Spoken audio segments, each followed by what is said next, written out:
dari Yerusalem. Oke, Pak Matan, Bapak baru saja dibaptis oleh Yohanes Pembaptis. Bagaimana rasanya dan mengapa Bapak mau dibaptis? Ini di manakah? Tadi saya sedang dibaptis di Sungai Yordan. Ketika saya keluar dari sungai, kok tiba-tiba ada di sini? Walah, pantas Bapak basah kuyup. Silakan Pak, dilap dulu badannya Pak. Apa ini? Kok lembut sekali? Ini aduk Pak. Silakan duduk Pak. Oke, jadi bagaimana rasanya dibaptis Pak? Bisa diceritakan kembali dan mengapa Bapak mau dibaptis? Rasanya luar biasa. Saya dibaptis karena saya merasa ada yang hilang dalam hidup saya. Yohanes berkata, bertobatlah, sebab kerajaan Allah sudah dekat. Saya sadar bahwa itulah yang harus dirubah dalam kehidupan saya.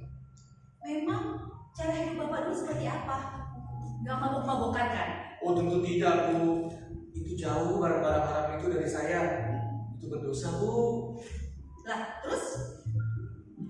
Di bait suci segala sesuatu terasa rutin. Saya hidup dalam tradisi itu. Tapi rasanya seperti mekanis saja, tidak mengubah hati saya. Yohanes berkata, bertobatlah dan persiapkan jalan bagi Tuhan. Apa yang dikatakan Yohanes sehingga membuat Bapak tersentuh? Dia berkata, lembah yang harus ditimbun dan gunung yang harus diratakan. Tapi itu bukan hanya mengenai tanah yang dia maksud, lebih kepada kehidupan kita. Kita semua mempunyai gunung keangkuhan dan lembah keraguan, serta jalan hidup yang berliku-liku. Dan saya sadar bahwa itulah yang harus diluruskan dalam hidup saya.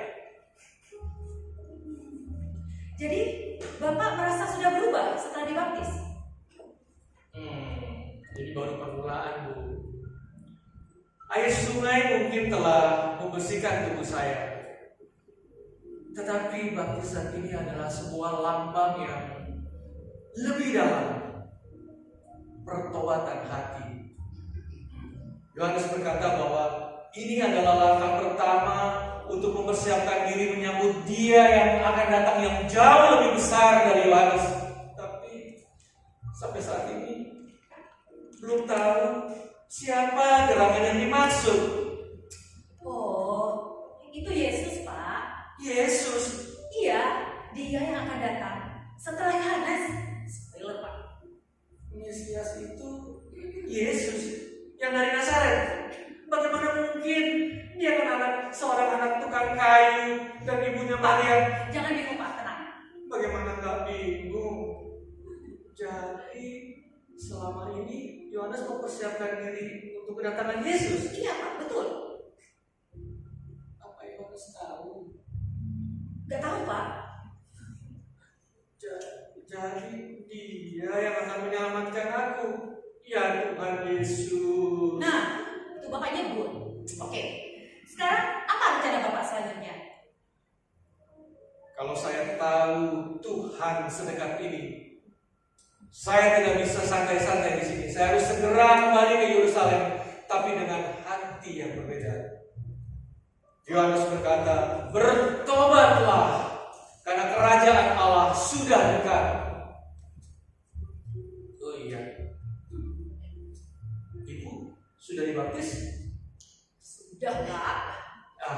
Syukurlah. Ibu harus bertobat, Bu, karena Yesus sudah dekat. Ya, Bapak kan menantikan kedatangan Yesus yang pertama. Saya menantikan kedatangan Yesus yang kedua, Pak. Masih jauh. Siapa bilang masih jauh? Ibu harus ingat bahwa ibu harus bergegas bertobat, Bu. Ayo ikut saya untuk dibaptis. Gak perlu, Pak. Saya sudah Kristen Pak dari kecil. Iya, tadi ibu sudah bilang sudah dibaptis ya. Iya, sudah. Berarti ibu sudah tidak merasa rutinitas lagi kan? Kadang sih, iya Pak. Kadang Natal ini hanya sebagai rutinitas saja buat saya. Benar nggak Bapak Ibu? Ya memang kalau dari lahir kadang terasa bosan dan gitu-gitu aja. Tapi ibu harus ingat, kita tidak tahu Mesias itu kapan datangnya. Dia bisa besok, minggu depan, atau nanti sore. Nggak ada yang tahu. Iya sih. Mesias itu ingin kita semua diselamatkan. Dan dia sedang menunggu ibu dan kita semua yang hadir di sini untuk segera kembali kepadanya. Hah, betul Pak Matan. Harusnya saya lebih semangat. Nah, gitu dong Bu. Terima kasih Pak Matan sudah bersedia berbincang di sini. Sama-sama Bu. Haji!